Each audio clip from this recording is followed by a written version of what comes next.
नमस्कार दोस्तों, कैसे हैं आप सभी। उम्मीद करता हूं कि आप स्वस्थ होंगे, सुखी होंगे और प्रसन्न होंगे। श्रीमद् भागवत गीता में आपका स्वागत है।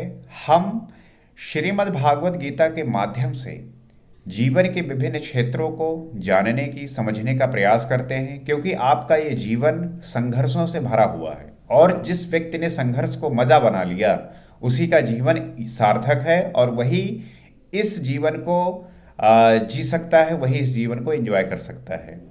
तो हमारा समझ, जैसे कोई चीज़ है, अगर हमें उसके बारे में पता चल जाए कि ये कैसे हो रही है, तब जो है आप डाउट में नहीं रहते। आपका जो थॉट है वो क्लियर रहता है। आप उस चीज़ को सोच सकते हैं, समझ सकते हैं, और यही जो है उम्मीद आपको दिलासा देता है श्रीमद् भागवत गीता। वो आपको उन सब बातों से अवेयर करता है जो बातें आपके लिए गूढ़ होती हैं, रहस्य होती हैं, लेकिन जब आप उसको जानने लगते हैं तब आपके लिए वो जो है गूढ़ नहीं होती। आपके लिए वो जो है चीज़ें नई नहीं होती। आप उन चीज़ों को जानते हुए, समझते हुए जीवन को बड़ी आ, आसानी से, बड़े सहज भाव से और बिना किसी द्वेष के, बिना किसी परेशानी के जीवन को बेहतरी से जीने का प्रयास करते हैं।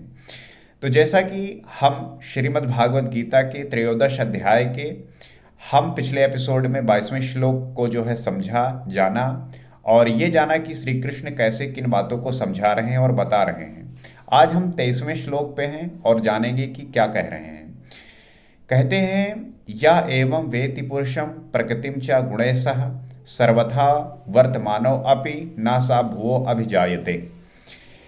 कहते हैं इस प्रकार, उसमें हमने पिछले एपिसोड में यही समझा कि कोई साधक किस प्रकार से जो है साधना करते हुए क्रमशः जो है अपने आप को अपलिफ्ट करता है, अपने आप को धीरे धीरे उस परम गति की तरफ लेके जाता है, उस ईश्वर को प्राप्त करने की ओर लेके जाता है।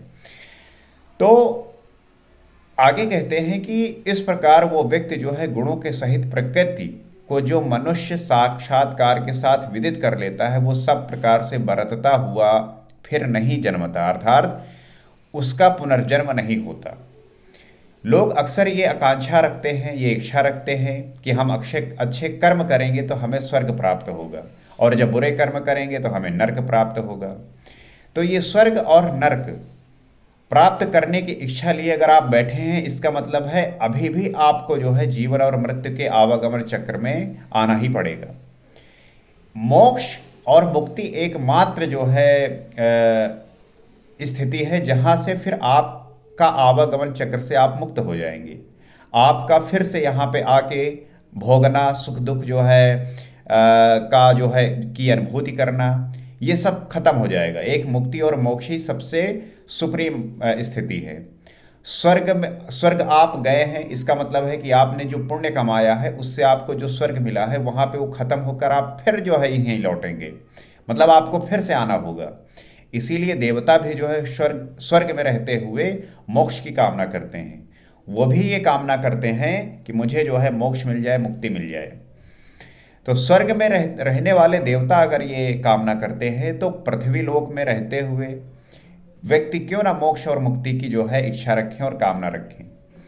तो आवश्यक ये हो जाता है कि आप जो है जो जीवन जी रहे हैं उसको किस उत्कृष्टता पे ले जाकर अपने जीवन को सार्थक बना सकते हैं।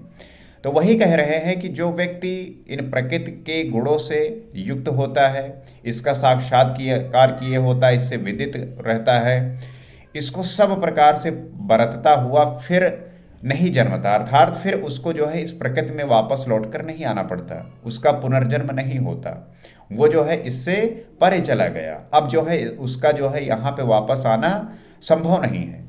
और जो बहुत सारे ऐसे संत हुए हैं, मनीषी हुए हैं, ऋषिगण हुए हैं, वो उसी स्थिति को प्राप्त होते हैं, वो मोक्ष को प्राप्त हो जाते हैं। यही मुक्ति है। और हर एक व्यक्ति का ये सबसे जो उद्देश्य होना चाहिए कि उसे मुक्ति प्राप्त करनी है, उसे जो है मोक्ष प्राप्त करना है, क्योंकि उससे सुप्रीम, उससे उत्कृष्ट कुछ हो ही नहीं सकता। स्वर्ग नरक तो एक पड़ाव है, वहां पे आप गए, उसका जो है भोग किया, आप फिर वापस आ गए, फिर से आपको वापस आना होगा। इसका ये मतलब नहीं कि अगर आप स्वर्ग पहुंच गए तो बस आप आवागमन चक्र से आप छूट गए, नहीं, फिर आपको वापस आना पड़ेगा, क्योंकि वहां रहने वाले देवता भी यही कामना करते हैं कि उन्हें मोक्ष और मुक्ति मिल जाए। अभी तक योगेश्वर श्री कृष्ण ने ब्रह्मा और प्रकृति के प्रत्यक्ष जानकारी के साथ मिलने वाली परम गति अर्थात उसका पुनर्जन्म से निवृत्त पर प्रकाश डाला, और अब वे उस योग पर बल देते हैं जिसकी प्रक्रिया है आराधना। अब श्री कृष्ण हमें ये समझा रहे थे कि किस प्रकार से मोक्ष मुक्ति प्राप्त हो सकती है, स्वर्ग और नरक का कॉन्सेप्ट क्या है, और आप जो कर रहे हैं, आप जो कर्तव्य आपका है उसके प्रति आप कितने श्रद्धावान हैं, उसके प्रति आप कितने संपूर्ण हैं, और उन सब को आप जीते हुए कैसे जीवन को जीते हैं, ये भी बहुत आवश्यक हो जाता है। तो अब वो सब इस योग पे बल दिया, इस पे जो है जिसकी प्रक्रिया है आराधना, क्योंकि इस कर्म को कार्य रूप दिए बिना कोई पाता नहीं है। जो सबसे अच्छा माध्यम है वो है आराधना। आराधना आपको वो सीख देती है, वो विधि देती है जिससे आप उस परम गति को प्राप्त हो पाते हैं। तो हमें हर एक स्टेप को धीरे धीरे जानना है और समझते हुए आगे बढ़ना है, क्योंकि तभी जो है हम इन सब बातों को जान पाएंगे और समझ पाएंगे। आगे कहते हैं, ध्याने नात्मनि पश्यन्ति केचिद आत्मनम आत्मनः अन्ये सांख्येन योगेन कर्म योगेन चापरे। वो कहते हैं, हे अर्जुन, उस आत्मानम परमात्मा को कितने ही मनुष्य तो आत्मना अपने अंतर चिंतन से ध्यान के द्वारा आत्मनि हृदय देश में देखते हैं, कितने ही सांख्य योग के द्वारा अपने अर्थात अपनी शक्ति को समझते हुए उसी कर्म में प्रवृत्त होते हैं। हमें जानने की यह आवश्यकता है कि परमात्मा को बहुत सारे व्यक्ति जो है वो अपने अंतर चिंतन के ध्यान द्वारा अर्थात अपनी खुद को सिर्फ जानने की प्रक्रिया में और हृदय देश में देखते हैं। और आप देखते होंगे कितने ही ऐसे जो हैं जो सांख्य योग के द्वारा अर्थात अपनी शक्ति को समझते हुए कर्म में प्रवृत्त होते हैं। तो बहुत अन्य बहुत से उसे निष्काम कर्मयोग के द्वारा देखते हैं। तो हमें कैसे ईश्वर को देख रहे हैं, किस विधि के द्वारा जान रहे हैं, यह भी आवश्यक हो जाता है, क्योंकि हर एक व्यक्ति की अपनी जो है इंडिविजुअलिटी है और हर एक व्यक्ति अपने तरीके से ईश्वर को प्राप्त करने का प्रयास करता है। जैसे बहुत से व्यक्ति हैं वो सोच रहे हैं कि मुझे जानना है, बहुत सारे व्यक्ति होते हैं वो अपने को समर्पण कर देते हैं। आप बहुत सारे ऐसे लोगों को देखते होंगे, अपने परिवार में ही देखते होंगे, लोग कहते हैं भैया जौन कुछ हो रहा है वो सब ईश्वर कर रहे हैं, हम तो जो है कठपुतली हैं, बस वो नचा रहा है। तो अब जो कुछ भी हो रहा है वो ईश्वर पे जो है समर्पित कर देते हैं और उन्हीं को लेके सब कुछ वो कार्य करते हैं कि जो कुछ हो रहा है उन्हीं के द्वारा जो है हो रहा है। तो बहुत सारे ऐसे लोग होते हैं जो ये जानने का प्रयास करते हैं कि हो कैसे रहा है, ये क्या चल रहा है। तो सबके अपने जो है विधियां होती हैं, परंतु समर्पण के साथ उसी नियत कर्म में प्रवृत्त होते हैं।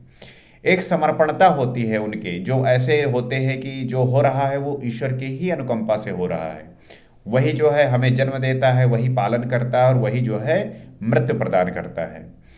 तो समर्पण जो है वो प्रस्तुत करते हैं और नियत कर्म में जो है प्रवृत्त रहते हैं, अर्थात अपने काम के प्रति जो है वो लगे रहते हैं और जो कुछ हो रहा है ईश्वर के प्रति समर्पित करके अपने आप को जो उनका कर्म है उसमें प्रवृत्त रहते हैं। तो हमने इस श्लोक में मुख्य साधन है ध्यान। इस ध्यान में प्रवृत्त होने के लिए सांख्य योग और निष्काम कर्म योग दो धाराएं हैं। ये जो ध्यान की प्रक्रिया है, जो प्रवृत्ति है, इसके होने में ये है कि जो सांख्य योग है और जो निष्काम कर्म योग है ये दो धाराएं हैं। और कैसे ये काम करती हैं?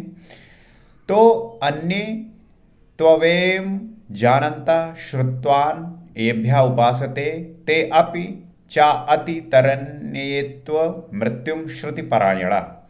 वो कहते हैं परंतु दूसरे जिनको साधना का ज्ञान नहीं है वे इस प्रकार ना जानते हुए अन्य येभ्या दूसरे जो तत्व को जानने वाले महापुरुष हैं उनके द्वारा सुनकर ही उपासना करते हैं। हमें ये जानने की आवश्यकता है कि जो ऐसे व्यक्ति हैं जिनको साधना का ज्ञान नहीं है वे इस प्रकार ना जानते हुए भी जो दूसरे तत्व हैं उनको जो जानने वाले महापुरुष हैं उनके द्वारा सुनकर उपासना करते हैं, और वह सुनने के पारायण हुए पुरुष भी मृत्यु रूपी संसार सागर से निसंदेह तर जाते हैं।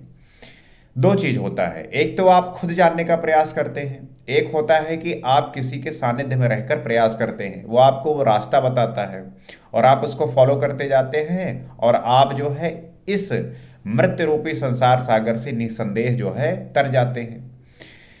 तो कुछ भी पार ना लगे तो सत्संग करें, संतों के सानिध्य में रहे। अगर आपसे खुद नहीं हो पा रहा, जैसे कुछ लोग होते हैं वो सोचते हैं मुझे खुद ही पार पाना है और वो प्रयास करते हैं, अगर ऐसा नहीं हो पा रहा है तो आप जो है सत्संग में लगिए, आप जो है संतों के सानिध्य में रहिए। आपको वो गुण सिखाएंगे, आपको वो प्रक्रिया बताएंगे, वो विधियां बताएंगे जो आपको उसमें प्राप्त करने में सहायक होगा, जो आपको परम गति, आपको शाश्वत आनंद प्राप्त करने में वो सहायक लगेगा। तो आवश्यक हो जाता है कि आप जो प्राप्त करना चाहते हैं, जब खुद से चीजें उतनी आसान ना बने तो जो लोग वैसा काम कर रहे हैं उनके सानिध्य में हो जाइए, आपको वो रास्ता बताते जाएंगे, आप उसी रास्ते को पकड़ लीजिए और आप जो है वो अपने लक्ष्य को प्राप्त कर लेंगे। तो अगर आपको चीजें प्राप्त करनी है तो आप कर लेंगे, आपको बस विधियां ढूंढना है, आपको जो है रास्ता ढूंढना है, आपको जो है वो मिल जाएगा और आप जो है उसको पा भी जाएंगे। तो आपके पाने में ये निर्भरता होती है कि आप उसके प्रति कितने समर्पित हैं। आगे कहते हैं, यावत सज्जायते किच्चित सत्वम स्थावर जंगम क्षेत्र क्षेत्रज्ञ संयोग अत्यद्वितीय भरतशव। श्री कृष्ण अर्जुन को कह रहे हैं, हे अर्जुन, यावन मात्र जो कुछ भी स्थावर जंगम वस्तुएं उत्पन्न होती हैं उन संपूर्ण को तू क्षेत्र और क्षेत्रज्ञ के संयोग से ही उत्पन्न जान। प्राप्ति कब होती है? हम ये जानने का प्रयास करते हैं कि जो स्थावर और जंगम वस्तुएं उत्पन्न होती है, अर्थात जो स्थिति जिसकी जो है वो है, जो गतिमान है वो गतिमान है। अगर हम इन सबको ये जानते हुए कि कौन क्षेत्र है और क्षेत्र को उससे संबंधित जो आपकी प्रक्रियाएं चल रही हैं उसको समझते हुए, और जो क्षेत्रज्ञ है अर्थात जो जानने वाला है क्षेत्र को, अर्थात जो आपका ये शरीर है इसको जानने वाला जो व्यक्ति है, उसके संयोग से जो ये उत्पन्न होता है वो उसकी प्राप्ति कब होती है, वो उसको कब प्राप्त कर पाता है, कब जान पाता है, ये भी विषय उत्पन्न होता है, ये भी विषय जो है आपके सामने प्रकट होता है। तो आपके जानने की और आपके समझने की प्रक्रिया धीरे धीरे जब विकसित होगी तो साधक जो है वो साधना की पद्धति को अपनाते हुए उस परम गति को एक स्थिति पे आके प्राप्त करता है और शाश्वत आनंद की स्थिति में आकर अपने आप को उस ईश्वर के सदृश और वैसा हो जाता है। तो यही साधना की पद्धति को अपनाते हुए साधक जो है ऐसे बिहेव करने लगता है, उसके व्यवहार में वो प्रवृत्ति आती है और आप उसके वाणी में वो सारी बातें घुलने लगती हैं और उसके विचार उसी प्रकार से प्रकट होते हैं, और वो फिर दैनिक जीवन में नित्य हर किसी के साथ वही चीज़ें व्यक्त करता है, वही चीज़ें उसी तरीके से काम करता है। तो ये चीज़ जानना और इन चीज़ों को समझते हुए अपने जीवन को आगे बढ़ाना, यही जो है एक साधक का प्रयास होना चाहिए। और ये कि कैसे हम अपने क्षणिक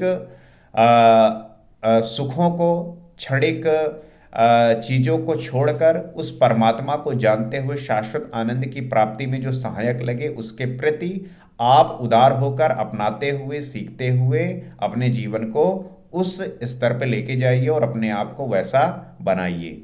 यही जीवन जीने की कला आपको जो है आनंदित रखेगी और आप जो है नित्य उस परमात्मा के सानिध्य में रहकर आप इस संसार को वो आनंद दे सकेंगे, वो सहयोग दे सकेंगे जिसकी आवश्यकता इसको है। तो यही बात आप इन किताबों के माध्यम से आप सीख सकते हैं, इसका अध्ययन कर सकते हैं, पढ़ सकते हैं, सीख सकते हैं। और अगर आप ये काम नहीं कर पा रहे हैं तो आप इस वीडियो के माध्यम से इन बातों को सीख सकते हैं, समझ सकते हैं, और इन बातों को जानते हुए आपके अंदर का जो भी भ्रम है, जो डाउट है, वो साफ हो जाएगा, वो क्लियर हो जाएगा। आपका थॉट प्रोसेस है वो बिल्कुल ऑनेस्टी से काम करने लगेगा। आप चीज़ों को बड़ी बड़ी क्लियरिटी से देख पाएंगे और समझ पाएंगे। अगर आपको ऐसा लगता है ये वीडियो आपके लिए इन्फॉर्मेटिव है, आप इससे सीख पा रहे हैं, तो इस चैनल से जुड़ सकते हैं और हम साथ में मिलकर इन बातों को जानते हुए इस समाज को, इस देश को, इस विश्व को उस आनंद से भर सकते हैं जो कहीं ना कहीं जो व्यक्ति है उससे वंचित हो रहा है। इसी आशा के साथ अगले एपिसोड में आपसे फिर मुलाकात होगी। नमस्कार।